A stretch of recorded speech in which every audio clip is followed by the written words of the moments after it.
Chennai to Melmaruvathur கிட்னியுடன் பறந்த ambulance பரபர நிமிடங்கள். உயிர் காத்த மேல்மருவத்தூர் ஆதிபராசக்தி மருத்துவமனை. மூளைச்சாவு அடைந்தவரிடமிருந்து தானமாக பெறப்பட்ட 2 சிறுநீரகங்களும் சென்னை ராஜீவ்காந்தி அரசு பொது மருத்துவமனையில் இருந்து கொண்டு வரப்பட்டு மேல்மருவத்தூர் ஆதிபராசக்தி மருத்துவமனையில் ஆபத்தான நிலையில் உயிருக்கு போராடி கொண்டிருந்த 2 நோயாளிகளுக்கு சிறுநீரக மாற்று அறுவை சிகிச்சை செய்து வெற்றிகரமாக பொருத்தப்பட்டது. கிட்டத்தட்ட 100 கிலோமீட்டர் தூரம் பயணம் செய்து போக்குவரத்து நெரிசல்களை கடந்து 1.5 மணி நேரத்திற்கும் முன்னதாகவே சென்னையிலிருந்து மேல்மருவத்தூர் ஆதிபராசக்தி மருத்துவமனைக்கு தானமாக பெறப்பட்ட 2 சிறுநீரகங்களும் பாதுகாப்பாக வந்து சேர்ந்தன. அங்கு தயார் நிலையில் இருந்த டாக்டர் நீலமேகம், டாக்டர் ராஜ்குமார் மற்றும் வசீகரன், மேலும் சிறுநீரக நிபுணர் டாக்டர் மகேந்திரவர்மன் உள்ளிட்ட சிறுநீரக அறுவை சிகிச்சை மருத்துவ குழுவினர் உடனடியாக அந்த 2 சிறுநீரகங்களையும் 2 பயனாளிகளுக்கு வெற்றிகரமாக பொருத்தினார்கள்.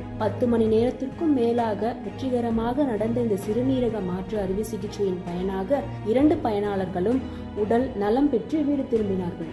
சிறுநீரக மாற்று அறுவை சிகிச்சையில் ஆதிபராசக்தி மருத்துவமனையின் மருத்துவ இயக்குனர் டாக்டர் டி ரமேஷ் அவர்களின் ஆற்றல் மிகு தலைமையில் டாக்டர் நீலமேகம், டாக்டர் ராஜ்குமார் மற்றும் வசீகரன், மேலும் சிறுநீரக நிபுணர் டாக்டர் மகேந்திரவர்மன் உள்ளிட்ட சிறுநீரக அறுவை சிகிச்சை மருத்துவ குழுவினர் இதுவரை பல சிறுநீரக மாற்று அறுவை சிகிச்சையை வெற்றிகரமாக செய்து முடித்துள்ளனர். மிக குறைந்த செலவில் முன்னணி மருத்துவமனைகளை தாண்டிய தரத்தில் உலகத்தரமான மருத்துவ வசதிகளை கொண்ட மேல்மருவத்தூர் ஆதிபராசக்தி மருத்துவமனை சிறுநீரக மாற்று அறுவை சிகிச்சையில் தொடர் சாதனை புரிந்து வருகிறது.